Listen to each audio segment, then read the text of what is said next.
11 Mathematics Part 1st Chapter 4 Determinant and Matrices Determinant of Order 3. तर आपण आज शिकत आहोत Determinant of Order 3. तर this arrangement is in square arrangement. This is square arrangement where there are 9 elements in this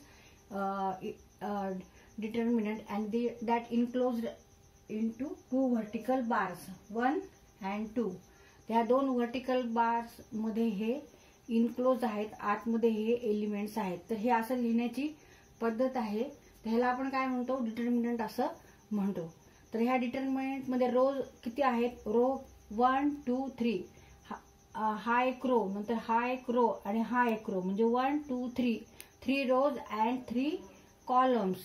जे horizontal आहे त्याला आपण रो म्हणतो आणि जे व्हर्टिकल्स आहेत त्याला आपण कॉलम म्हणतो.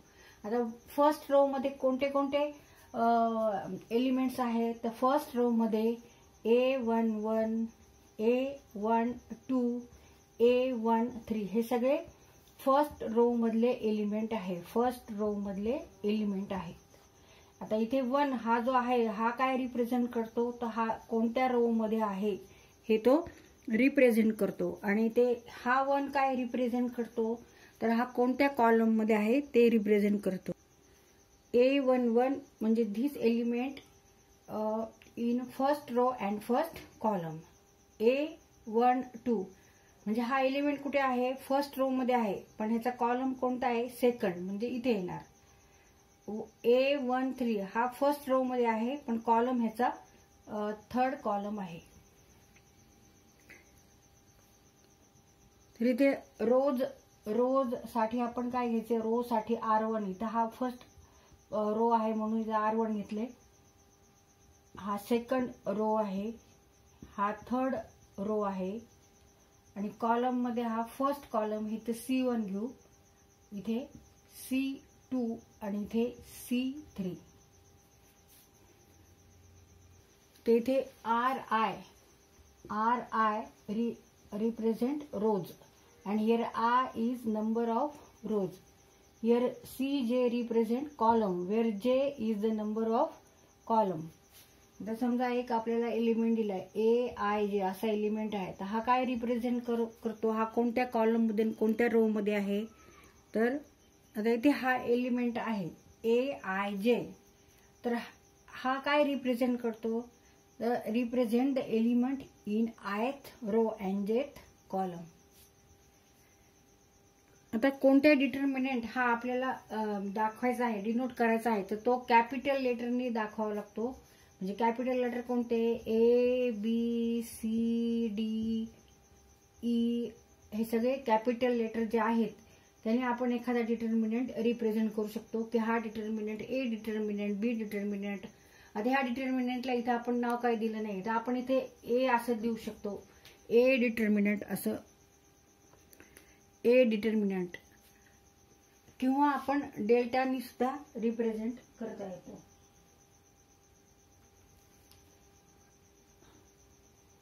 We can write rows or column separately. For example, here second row is second row म्हणजे A21 A22 A23 these all elements, these three elements are in second row. तर तो आपल्याला रिप्रेझेंट करायचा आहे, दाखवायचा आहे. तर इथे आपण ह्या पद्धतीने रो असा दाखवू शकतो.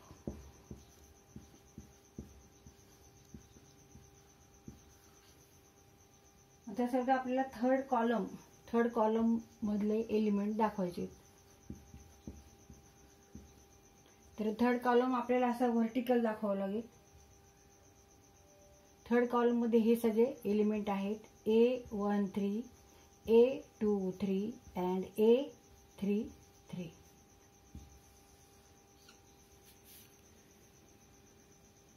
आता आपल्याला फर्स्ट रो रिप्रेझेंट करायचा. फर्स्ट रो हा कसा असतो, हॉरिझॉन्टल, म्हणजे हे सगळे नंबर्स येणार, हे सगळे घटक येणार, हे सगळे एलिमेंट्स येणार. A11 A12 and A13. इथे कॉमा द्यायची गरज नाहीये, नुसतं असंच रिप्रेझेंट करायचे A13. तर हा फर्स्ट रो आहे. द फर्स्ट कॉलम आपल्याला रिप्रेझेंट करायचं. तर फर्स्ट कॉलम हा आहे. तर व्हर्टिकल मध्ये येणार आहे व्हर्टिकल अरेंजमेंट व A11 A21 A21 and A31. तर हे सगळे एलिमेंट्स हे फर्स्ट कॉलम मधले एलिमेंट्स आहेत.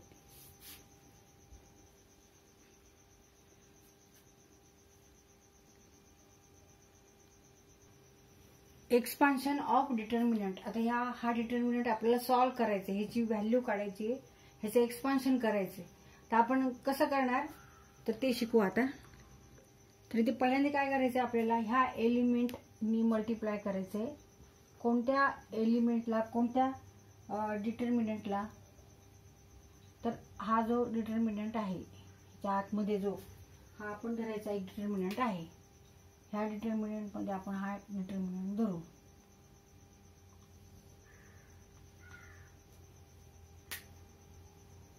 ह्यानी ह्याला मल्टिप्लाय केले. हा डिटर्मिनंट लिहून घेऊ आपण. A22 A23 A32 and A33. नंतर मायनसचं चिन्ह द्यायचंय. मायनसचं चिन्ह द्यायचंय. आता मल्टिप्लाय कशाने करायचं ह्या एलिमेंटनी ह्या नंबरनी A12. आता परत कोणते एलिमेंट घ्यायचे ह्या डिटर्मिनंट मध्ये. तर ह्या कॉलम मधले हे दोन नाही घ्यायचे. हे दोन ह्या कॉलम मधले घ्यायचे. फर्स्ट आणि थर्ड कॉलम मधले. म्हणजे A21 A23 A21 A23 A31 आणि A33. आता पहिल्यांदा आपण मायनस घेतलं. आता प्लस घ्यायचं आणि ह्या एलिमेंटनी मल्टिप्लाय करायचं. आता हा डिटर्मिनंट घ्यायचा मल्टिप्लाय करण्यासाठी. A21 A22 A31 and A32. एकदा मायनस केलं एकदा प्लस केलं. पहिले हा नंबर घेतला मग आपण नंतर हा डिटर्मिनंट घेतला. हा डिटर्मिनंट घेतल्यानंतर हा नंबरनी मल्टिप्लाय केलं ह्या नंबर्स ह्या डिटर्मिनंटला. नंतर प्लस साइन घेतलं मग ह्यानी मल्टिप्लाय केलं ह्या डिटर्मिनंटला. तर इथे आपल्याला काय काय लक्षात ठेवायचंय. तर इथे आधी पहिल्यांदा आपण मायनस करतो आणि नंतर प्लस करतो. तर हे इथे लक्षात ठेवा. आणि पहिल्यांदा ह्या फर्स्ट नंबरनी म्हणजे फर्स्ट रो फर्स्ट कॉलमच्या नंबरनी इथे आपण जो डिटर्मिनंट तयार होतो त्याला मल्टिप्लाय करतो. आणि हा डिटर्मिनंट कसा सॉल्व्ह करतात आपल्याला माहिती. सेकंड ऑर्डरचा A B जर C D जर असे जर एलिमेंट्स असतील आणि हा सॉल्व्ह करायचा ह्याची व्हॅल्यू काढायची तर आपण काय करतो क्रॉस मल्टिप्लिकेशन करायचं सबट्रॅक्शन करायचं. मग AD मायनस BC. ह्याचप्रमाणे हे आपल्याला सगळे डिटर्मिनंट नंतर सॉल्व्ह करायचे. आता इथे आपल्याला हा डिटर्मिनंट सॉल्व्ह करायचा आहे. ह्याचं एक्सपान्शन करायचं आहे. ह्याची व्हॅल्यू काढायची ह्याची किंमत काढायची. तर मग अशाचा जो फॉर्म्युला आहे तोच इथे वापरायचा आहे. 3 ने आधी आपल्याला ह्याला मल्टिप्लाय करायचं आहे. मग 3 in 1 2 3 अँड -1. त्याच्यानंतर काय करायचं आपल्याला हा नंबर घ्यायचा आहे आणि आधी मायनस आणि नंबर नंतर मायनस केलं आणि हा नंबर आहे -4. ह्यानी मल्टिप्लाय करायचं डिटर्मिनंटला. त्याच्यामध्ये 1 2 आणि -2 -1 हे नंबर्स येणार. आता त्याच्यानंतर प्लस करायचंय. ह्यानी मल्टिप्लाय करायचंय ह्या डिटर्मिनंटला. मग 1 1 अँड 2 3. आणि आता सॉल्व्ह करायचंय आपण. पहिल्यांदा आता हे सॉल्व्ह करून घ्यायचंय आणि नंतर मग मल्टिप्लाय करायचंय. Equal to 3. मग इथे क्रॉस मल्टिप्लिकेशन आणि त्यांच्यामध्ये मायनस. मग 1 इंटू -1. 1 into -1 means -1. ब्रॅकेटमध्ये घेऊ 1 इंटू -1 मायनस 3 इंटू -2. हे अजून एका ब्रॅकेटमध्ये घेऊ. आता हे negative negative becomes here positive. इथे आपण पॉझिटिव्ह करून घेऊ 4. तर हे सॉल्व करू.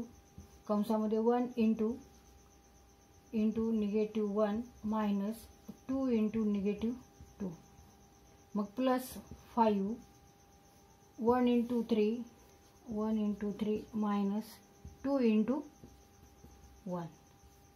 आता हे सॉल्व करायचं. 3 in bracket 1 into -1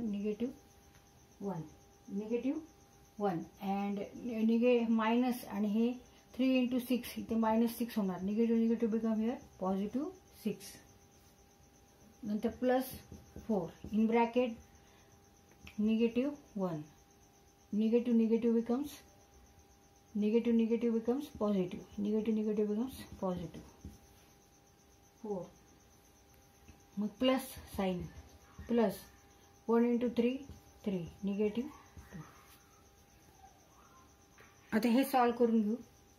3 in bracket -1 किंवा -1 plus 5 means plus 6 means 5 plus 4 3 plus 5 1. आता हे सॉल्व करू. 3 into 5 15 plus 4 into 3 12 and 5 into 1 5. तिथे सगळ्यांची ॲडिशन करायची. 15 प्लस 12 प्लस 5 32. 15 अधिक 12 अधिक 5 बरोबर 32. 32. Answer is here 32. म्हणजे ह्या डिटर्मिनंटची व्हॅल्यू किती आहे 32. ह्या डिटर्मिनंटची किंमत आहे 32.